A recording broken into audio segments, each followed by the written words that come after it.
Hello everyone, how are you? I hope you are all well. I am Jaspreet Kaur Toor from Toor Academy और ये video में काफ़ी time बाद I was busy in writing books for class 10th and for class 9th science की which include all the three sciences physics chemistry and biology market में आ चुकी हैं, Instagram पे है, फेसबुक पे है। एट प्रेजेंट मैंने question bank for class 9th and class 10th भी पब्लिश किए हैं रिसेंटली। और अब मैं थोड़ा सा फ्री हूँ तो अब मैंने सोचा आपके एग्ज़ाम्स भी अब नज़दीक आ गए हैं और एग्जामिनेशन के अकॉर्डिंग मैं अब इम्पॉर्टेंट टॉपिक्स लूँगी, कुछ इम्पॉर्टेंट क्वेश्चंस लूँगी और which are related to your board exams. तो उसके लिए अब मैंने आपको ये आज का वीडियो उसी बेस पे बनाया है।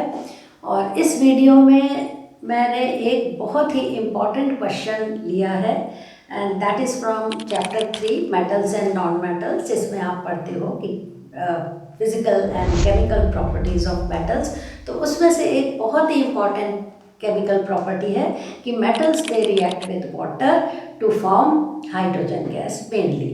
और उसका आपको टेस्ट भी बताया हुआ है कि hydrogen burns with pop sound. This is the well known test to detect the presence of hydrogen gas.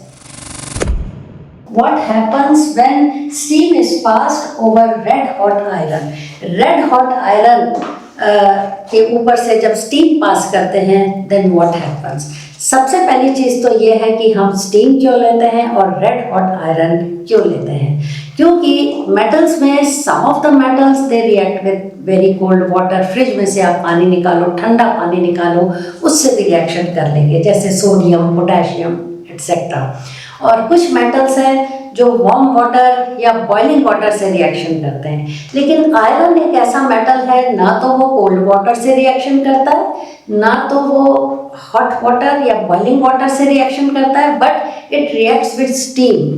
When you pass steam over, और आयरन को भी आपने रेड हॉट करना है, इतना गर्म करना है कि वो रेड हॉट हो जाए, right. These are the conditions for this reaction. तो रेड हॉट आयरन आपने लिया, उसके ऊपर से you will pass steam over it, तो रिएक्शन विल टेक प्लेस। और वो रिएक्शन क्या होगा कि when you pass steam over red hot iron then they will react and two products will be formed.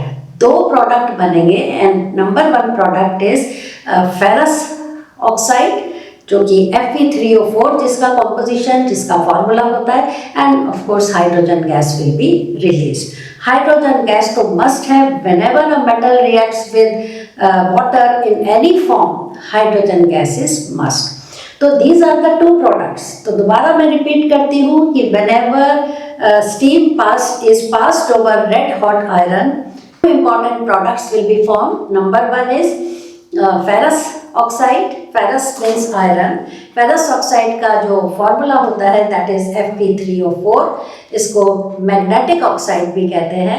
और नंबर टू है आपका hydrogen gas. जो ये these are the two important topic इसके प्रोडक्ट्स प्रोड्यूस होंगे। और जो ये रिएक्शन है इट इज़ सो इम्पॉर्टेंट कि आपके हर ऑल्टरनेट पेपर, बोर्ड के पेपर में आप देखोगे घुमा फिरा के इस क्वेश्चन को उसमें रखा हुआ होता है, डायरेक्टली और इनडायरेक्टली। और इसकी आपको केमिकल इक्वेशंस क्या लिखनी होगी कि iron Fe it is reacting with steam. Steam का फॉर्मूला भी H2O होता है, आपने नीचे इसमें मेंशन करना है, दिस इज स्टीम। आयरन के नीचे आपने मेंशन करना है रेड हॉट, ये भी बिल्कुल इतना आपने गर्म करना है कि it should become red hot.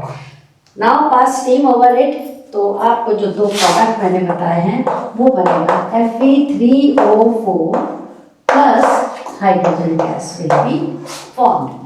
At 10th standard you are expected to write balanced chemical equation। तो इसको हम बैलेंस करेंगे तो यहाँ पर आ जाएगा आपका 3Fe, 4H2O, Fe3O4 and 4H2। It is a balanced chemical equation, 3Fe, 3Fe, 4 2s are 8 hydrogen, 4 2s are 8 hydrogen and आपके ऑक्सीजन है यहाँ पे 4, so these are the 4 oxygen.